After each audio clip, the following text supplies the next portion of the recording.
What would you say if I told you that 2 out of 3 jobs available by 2030 don't exist yet? And that you're currently not learning the necessary skills to survive in our 21st century society. And that we, youth, are the most vulnerable group when it comes to starting new businesses. Welcome to What Would You Say, a Y20 talk show about the most urgent issues of young people today. For those who don't know what the Y20 is, we'll explain. The Y20 means the Youth 20. The voice of the youth. This year, the Y20 brings over 60 young delegates from over 23 countries and organizations together to discuss the most pressing challenges and opportunities faced by young people today. Together, they write policy recommendations that are then submitted to G20 leaders for their consideration during the G20 summit. This way, the youth shines their light on world politics. Our topic of today is future of work. We will be discussing this topic with Y20 delegates, and that with the sole purpose of inspiring you. Mark, can you please tell us who are the delegates that will help us discuss the future of work? For the future of work, we have with us today Benoit from France. He's a data scientist and wants to be involved in the World Economic Forum on the future of work and AI initiatives. Benoit is a foodie, always on the lookout for the best comfort food. Joining him is Brandon from Australia. He volunteers at the UN Youth Australia. He has just finished writing his honor thesis and he teaches finance students at the University of Sydney. His guilty pleasure? Watching The Bachelor. Our third delegate from Japan is Ryoko. Ryoko wants to be a full-time professional artist, though she will be starting her career as a surgeon next year. In her current job as a medical illustrator, she combines the best of both worlds. Welcome to you all. There we are, delegates. Welcome from France, from Australia, from Boston, right? Ryoko, you're not in Japan, you're in Boston? Is That's that right, correct? tuning in from Boston. Oh, great. All over the world. Well, I see happy faces, which is good. Let's see how you react to this news. Because automation, technology, AI has a huge influence. Research shows that actually a lot of jobs will be lost the coming decade. If we look at the numbers, OECD shows that 85% of all jobs will either be lost or changed between now and 2030. If we look at McKinsey, they say 75 to 375 million people will have to change occupation between now and 2030. Other research says even 1.1 billion jobs will be changed in the next decade. Brandon, those numbers, aren't you afraid then for the future? Yeah, it's pretty intimidating. But I think one that gives people hope is that these numbers have been there for a while. And this transition towards more flexible, more skills-based ways of working has been going on for a while. There's a lot of statistics that demonstrate that for young people, for instance, our future career will span 17 different jobs, 5 different careers. So maybe we're just moving towards a period where we can realize that we can develop the skills, the aptitudes, and the ability to work in different teams so that we can navigate transitions between jobs. Okay, so you say it's bad news, but actually we can change. Benoit, if you look at those numbers, I mean, you're an AI specialist. That means your future is golden, but for the rest of the world? I do agree with Brendan. The figures might be worrying, but we see that the scale is very large, so we don't really know what the scenarios are going to look like in the future. And also, I see as a data professional that we see that the pace of the change is really fast, so it's hard to get up and to follow the pace. So that's why I think we need to talk and discuss the future of work and how we can think about it and act. I can imagine the pace is going fast. We have to discuss it. That's what we're going to do here now. Ryoko, you're a surgeon. That means, I mean, it's a great profession. But if you look at evolution, that also means that a lot of robots are going to help you maybe even take over that job. Aren't you afraid that you studied for nothing? Thankfully, we're not at that point yet. The robots aren't taking over our jobs as surgeons, which is great. But no, I do agree with sort of Brendan's sort of hope for the future. I do think that with the global pandemic that we're in now, that's certainly sort of accelerated the changes that was already shown on the screen. I think, for example, like Brendan was talking about how his guilty pleasure was watching The Bachelor. And I think, you know, watching things like Netflix, that has been sort of our pastime over the global pandemic. And that's really changed the ecosystem of even things like entertainment, where, the movie industry is in sort of dire straits with all these streaming services coming on. And even that affects, workers who are in the theater industry, people who are in factory jobs who create the things that, make up the physical enterprise of a theater. So it really just has all these ripple effects. And I feel like the effects of the pandemic has just really accelerated these changes, making this discussion even more timely. Yeah, so you have the technology, then you even also have the pandemic. But at the same time, when you look at reports, you see a lot of new jobs coming. Right? We put some of the new jobs together for you, like to see what kind of new jobs there are. Some of them I've never heard of, like a growth hacker. Wind turbine service, I understand, but a growth hacker, any idea what that is? Brandon, do you know what a growth hacker is? Look, I can't say I've come across a growth hacker yet. But I think one thing that I found interesting with that whole list of new jobs is that trend. In each one of those, what's going to be a crucial skill is data analysis, being able to be fluent with data and understand how to manipulate it and take advantage to support the work of humans. I think into an economy where you have robots and artificial intelligence enhance, not necessarily completely replace, but enhance the work of humans and professionals. So if you have the core skills, especially you'll be equipped for it. Okay, great. So we have to mix it. It's going to be mixed. We have to have the right skills for that. Would you say then that the balance of jobs disappearing and new jobs coming, that it's going to be a positive balance, Benoit? It might very well be a positive balance. And I think the combination of hard skills doing data analysis, as Brendan said, and having soft skills for civic engagement, for getting engaged in NGOs or in your community is also going to be a very important skills in the future. Very well. But this is all very positive. Yusra, you have a different note? Yes, thank you, Lucas. Thank you, delegates, as well. I would like to bring up another very important issue that kind of ties in with what you guys have been saying, but that perhaps paints a less optimistic picture about that balance, or lack of balance, rather.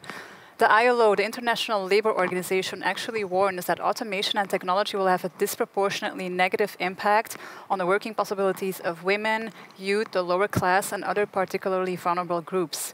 And we have some more disconcerting numbers. 154 million young people have no education, employment, or training in the G20 countries. 2 out of 3 of them are women, and this hasn't been changing much in the last few years. 44 million G20 youth are unemployed, and 36 million of them are working but remain in poverty. Ryoko shares a video, which is a TED Talk of Andrew McAfee. Andrew talks about the challenges of the new machine age and uses the examples of Bill and Ted. Bill and Ted, you might wonder. Well, let's have a quick look. I want to tell a story about 2 stereotypical American workers. And to make them really stereotypical, let's make them both white guys. And the first one is a college-educated, professional, creative type, manager, engineer, doctor, lawyer, that kind of worker. We're going to call him Ted. He's at the top of the American middle class. His counterpart is not college-educated and works as a laborer, works as a clerk, does low-level white-collar or blue-collar work in the economy. We're going to call that guy Bill. And if you go back about 50 years, Bill and Ted were leading remarkably similar lives. For example, in 1960, they were both very likely to have full-time jobs, working at least 40 hours a week. But as the social researcher Charles Murray has documented, as we started to automate the economy, in 1960 is just about when computers started to be used by businesses. As we started to progressively inject technology and automation and digital stuff into the economy, the fortunes of Bill and Ted diverged a lot. Over this time frame, Ted has continued to hold a full-time job. Bill hasn't. In many cases, Bill has left the economy entirely, and Ted very rarely has. Over time, Ted's marriage has stayed quite happy. Bill's hasn't. And Ted's kids have grown up in a 2-parent home, while Bill's absolutely have not over time. Other ways that Bill is dropping out of society, he's decreased his voting in presidential elections, and he started to go to prison a lot more often. So I cannot tell a happy story about these social trends, and they don't show any signs of reversing themselves. They're also true no matter which ethnic group or demographic group we look at, and they're actually getting so severe that they're in danger of overwhelming even the amazing progress we made with the civil rights movement. Well, I'm sure there's a lot of interesting things that Andrew touches upon here. If you can be very brief on perhaps some final reactions on this video, delegates? Benoit? I think the figures showed here by Andrew are very interesting. They show that if we don't give a platform for people to engage and to give their point of view on automation and new technologies, they might be left behind. That's why we at the Y20 are pushing for global and international efforts for upskilling and reskilling of the workforce. Okay, let's talk about this, because I really like, I'm a solution person, right? We have these problems and it goes wrong, and I like all three of you are very upbeat and positive, so let's talk about solutions. Lala, can you make a list of the ideas that they have? So upskilling and reskilling has been named quite a few times. Benoit, please tell me, for a simple person from Belgium as I am, what is reskilling or upskilling? We know that some jobs are going to be threatened by the new technology that we are witnessing every day. And we need that people who are working in these kind of jobs to get trained for new activities for the digital economy. For example, a truck driver, a clerk worker, or a workshop or factory worker are going to suffer from the emergence of new technologies. And we need, from a public and a private perspective, to create training programs so that they can work in the new digital economy. So what you're saying is everybody in the world, the 1.1 billion jobs that will have to change, according to the numbers we've shown, all have to get re-educated. So all over the world, adult people have to be re-skilled to make sure that they are part of the workforce of the future, right? Is that what you're saying? Yeah, that's what I'm saying. And I think it's not a one-point movement. We need to promote lifelong learning so that you get small skills every year so that you can keep up the pace of the job market. And does it work, reskilling and upskilling, or is it just an idea that you have?